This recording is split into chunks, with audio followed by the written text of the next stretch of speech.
जय गुरु अच्युत जय पंचसखा जय जगन्नाथ जय महादि शक्ति। आज बहुत बड़ दुखर विषय।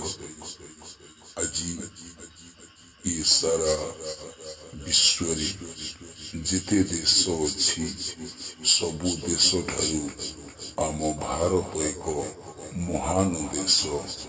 यही भारत प्रभुंकर स्थान। आज भारत मध्य ओडिशा एक नियारा। ये ओडिशा देशर एक पारंपरिक रही आसी। जेहेतु ओडिशा जगतर नाथ जगन्नाथ महाप्रभु विराजमान अछंती। सारा विश्वर मौरमणि कालिया शांत जगतर नाथ जगन्नाथ तत्सहित ओडिशा रे पंचसखा आविर्भाव अछंती।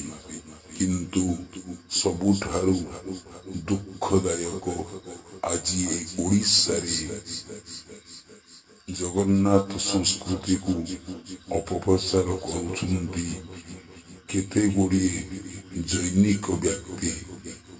किंतु यही जैनिक व्यक्ति हेउछंती जो माने महापुरुष अच्युतंकर